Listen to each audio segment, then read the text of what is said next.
क्या आप जानते हैं कि भगवान कृष्ण के इन अलग अलग नामों से कई कहानियाँ और कई अनकहे रहस्य जुड़े हुए हैं, जैसे कि मुरलीधर।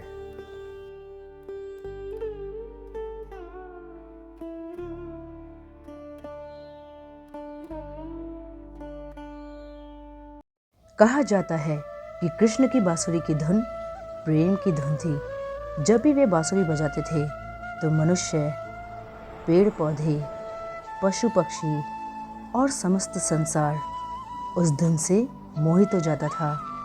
लेकिन क्या आप जानते हैं उन्होंने अपनी बांसुरी कैसे बनाई? क्योंकि इसके पीछे भी एक कहानी छिपी हुई है। एक दिन श्री कृष्ण को महसूस हुआ कि उन्हें बांसुरी की जरूरत है। वह अपने बगीचे में गए और उसे ढूंढने लगे, लेकिन उन्हें वो सही पदार्थ नहीं मिल रहा था जिससे वो बांसुरी बना सके।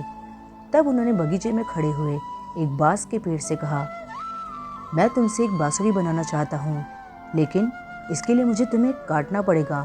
तुम्हारे शरीर में छेद करने पड़ेंगे जिससे तुम्हें बहुत दर्द होगा और तुम्हारी पहचान खो जाएगी। तब बांस के पेड़ ने कहा, मेरी पहचान तो आप ही से है प्रभु। आप जो रूप देंगे मैं उसे स्वीकार कर लूँगा। श्री कृष्ण ने अपने हाथ से वो बांसुरी बनाई और उसमें अपनी प्राण शक्ति फूंक दी। जब पहली बार उस बांसुरी से एक धुन निकली तो वह न केवल एक धुन थी बल्कि एक दिव्य आवाज़ की तरह थी। वह आवाज़ इतनी मधुर थी कि न केवल गोपियों बल्कि प्रकृति के हर एक कण में उसका असर महसूस किया गया।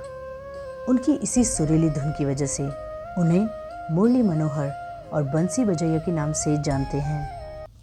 कहते हैं श्री कृष्ण हमेशा अपनी बांसुरी को अपने साथ ही रखते थे। इसी वजह से राधा रानी और बाकी गोपियाँ उनकी बांसुरी की तरफ जलन महसूस करती थी। लेकिन श्री राधा रानी के बिना श्री कृष्ण की बांसुरी का कोई मोल नहीं था। एक कहानी के अनुसार जब राधा रानी के देह त्यागने का समय आया था तो उन्होंने श्री कृष्ण से कहा कि वो उनकी पसंदीदा धुन एक बार फिर से बजाए। तब नंदलाल ने अपनी बांसुरी उठाई और एक मधुर धुन बजाई, लेकिन उस धुन में उनकी प्रिय राधे को खोने का दर्द छुपा था।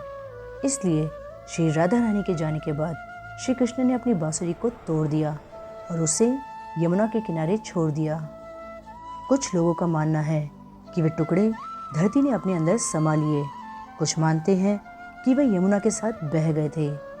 लेकिन आज भी जब जब श्री कृष्ण जी का नाम आता है, उनके नाम के साथ उनकी बांसुरी की धुन सुनाई देती है। राधे राधे।